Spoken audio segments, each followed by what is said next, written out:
航天基地全彩地图带跑教学它来了，萌新属航天跑道的福音。要知道，航天基地虽然有着高爆率和高回报的物资刷新点，但高昂的战备门槛、复杂的撤离机制和极高的战斗强度，都让很多新手玩家望而却步。尤其是失去地图信号的航天核心区域，更是让新手同学们不敢妄动。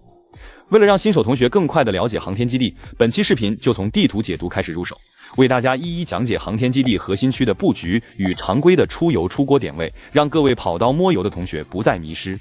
我们点赞往下看。大家好，我是北极星，欢迎收看北极星跑刀课堂航天系列核心区篇。与巴别塔内部构造类似，航天核心区的布局也是分为4个核心区与中央总裁区，分别是东北角 H1 蓝室、西北角 H2 福利室、西南角 H3 离心机室、东南角 H4 黑室以及中央总裁室。如果同学们记不清这几个数字点位对应的位置，不妨回忆一下数学坐标系的4个象限，就可以更清楚地理解了。4个角落的核心区在构造上呈中心对称结构，其中 H1 蓝室和 H3 离心机室布局类似， H2 福利室和 H4 黑室布局类似，且福利室与黑室都可以通过直梯和步梯到达中央总裁室，而福利室和离心机室之间又有1楼连接和2楼平台连接，总体结构上比较容易理解。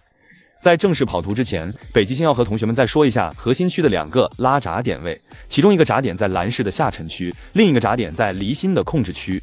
这2个闸点需要同时拉下才能开启直升机撤离点。其他撤离方式，比如飞升撤离和丢包撤离，在本期视频不做过多详细的介绍，感兴趣的同学欢迎关注北极星。北极星将会在后续视频讲解航天详细的跑道思路和路线教学。那么聊完大概的核心区布局之后，就正式进入地图带跑环节了。首先从 H1 蓝室开始，蓝室1楼一共有2个出入口，分别位于蓝室西北侧小门和东南侧连接。这里以西北侧小门入口为例，进入后来到蓝室1楼大厅，右侧是前台，正前方是通往2楼的楼梯，而左侧就是蓝室的下沉区，在走廊左侧尽头有一个杂物间。出来从走廊拐角处进入蓝室的消音室，可以看到这个区域呈一个回字结构，中间下沉区域有一个大型机械装置，从正对的楼梯下去后，正对着的就是蓝室拉闸点。这个位置和墙角位置都是燃油刷新点位，以及此处楼梯正下方是蓝室大棉堡。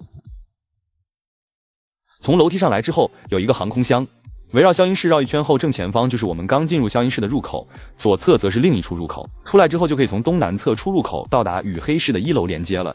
对面标着 H4 的位置就是黑室入口了。返回蓝室，在走廊左边可以开启蓝室玻璃房，这里可以透过走廊玻璃观察房间内有没有刷新大红，再去考虑要不要开启。接着我们来到大厅前台区域，往左上楼梯前往蓝室2楼区域。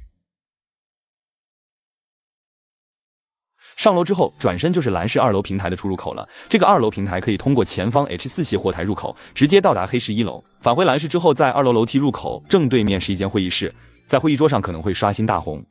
从会议室出来后，斜对面是蓝室数据中心，这个房间的尽头是封闭的，只能从这个出入口进出。从数据中心出来之后，在走廊的左边是办公室，这里一定要仔细观察，桌子上和椅子上都有可能刷新大红。出来后，在走廊尽头就是休息区域了，是一处死胡同。接着我们来到蓝室2楼的蓝室核心，这里可以从2侧楼梯开房卡进入蓝室核心，房间内刷新一个大保险，绝密航天的话还会多刷一个小保险，并且桌子上还会刷新非洲之心。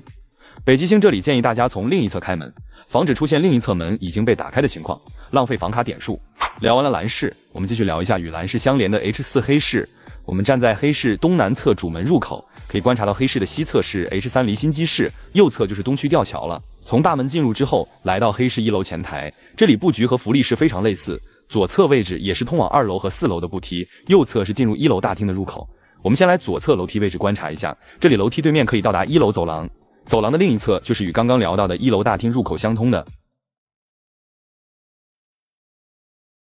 我们回到正门右侧的入口，入口左侧有一个密码房。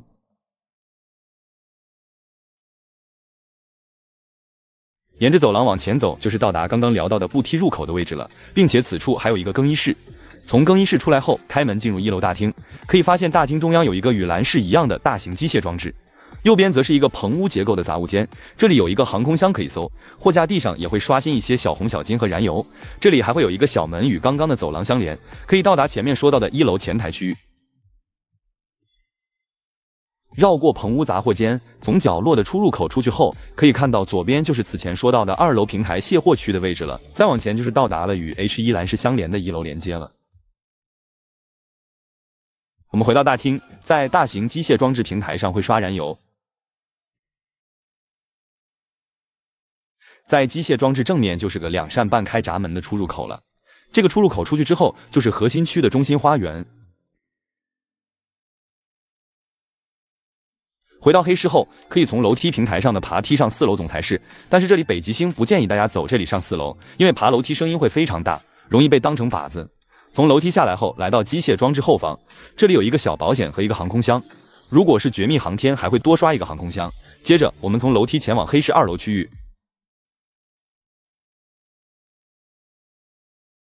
2楼桌子上会刷非洲之星，同学们路过一定要看一眼。继续往里走就是黑市服务器室，里面有一些服务器和机箱可以搜。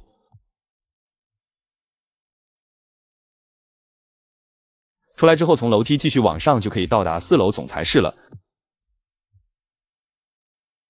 来到4楼之后，我们可以发现4楼走廊左侧的会议室是封闭的，这里和另一侧的福利室4楼有所区别。在走廊尽头就是刚刚聊到的爬梯位置，这里可以快速下到黑市1楼。我们继续往里来到观景走廊，从走廊走到尽头就是总裁区。由于视频时长的原因，本期视频就先讲到这里。下期北极星同样会以地图带跑的模式，带同学们熟悉福利室和离心机室以及总裁室的布局和刷油刷锅点位，一定不要错过哦。看完视频，如果还有同学对航天地图和点位不熟悉，可以选择来试试北极星这边的9.9皇帝电竞，有超多知识储备的小妲己和沉稳可靠的大宗师为同学们全程讲解和保驾护航。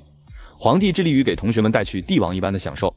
以上就是本期视频的所有内容，我是北极星，一个超级宠粉的三角洲攻略博主，我们下期不见不散。